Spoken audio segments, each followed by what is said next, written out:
नमस्कार दोस्तों, अकबर बीरबल की कहानी में आपका स्वागत है। आज की कहानी का शीर्षक है खाने के बाद लेटना।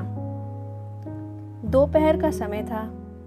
राजा अकबर अपने दरबार में बैठे कुछ सोच रहे थे। अचानक उन्हें बीरबल की कही हुई एक बात याद आई।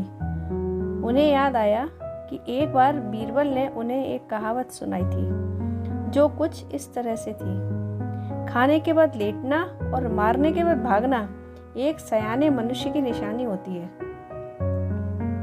राजा सोचने लगे, अभी दोपहर का समय है, यकीनन बीरबल खाने के बाद सोने की तैयारी में होगा। चलो आज उसकी बात को गलत साबित किया जाए। यह सोचकर उन्होंने एक सेवक को आदेश दिया कि इसी वक्त बीरबल को दरबार में उपस्थित होने का संदेश दिया जाए। बीरबल अभी खाना खाकर बैठे ही थे कि सेवक राजा का आदेश लेकर बीरबल के पास पहुंचा। बीरबल आदेश के पीछे छिपे राजा की मंशा भली भांति समझ गए। उन्होंने सेवक से कहा, तुम थोड़ी देर रुको, मैं कपड़े बदलकर तुम्हारे साथ ही चलता हूँ। अंदर जाकर बीरबल ने अपने लिए एक तंग पजामा चुना।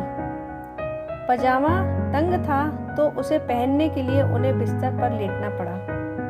पजामे को पहनने का बहाना कर वे थोड़ी देर बिस्तर पर लेटे रहे और फिर सेवक के साथ दरबार की ओर चल दिए। दरबार में राजा बीरबल की ही राह देख रहे थे। उनके वहां पहुंचते ही राजा ने पूछा, क्यों बीरबल, आज खाने के बाद लेटे थे या नहीं? बीरबल ने जवाब दिया, जी महाराज, जरूर लेटा था। यह सुनकर राजा को बहुत गुस्सा आया। उन्होंने बीरबल से पूछा, इसका मतलब यह है कि तुमने मेरे आदेश का असम्मान किया।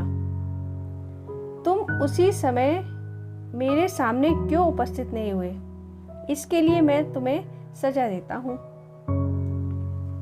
बीरबल ने तुरंत जवाब दिया, महाराज, ये सच है कि मैं थोड़ी देर लेटा था, लेकिन मैंने आपके आदेश की अवहेलना नहीं की है।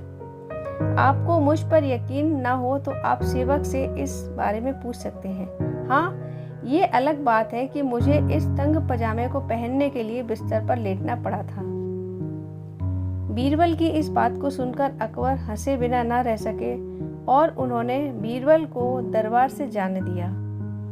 यह कहानी से हमें शिक्षा मिलती है कि परिस्थिति को भांपते हुए हमारे द्वारा उठाया गया एक कदम हमें अनेक मुसीबतों से बचा सकता है। दोस्तों, ये कहानी आपको अच्छी लगी हो तो मेरे इस चैनल को सब्सक्राइब जरूर कीजिएगा और मेरी इस कहानी को लाइक व शेयर जरूर कीजिएगा। धन्यवाद।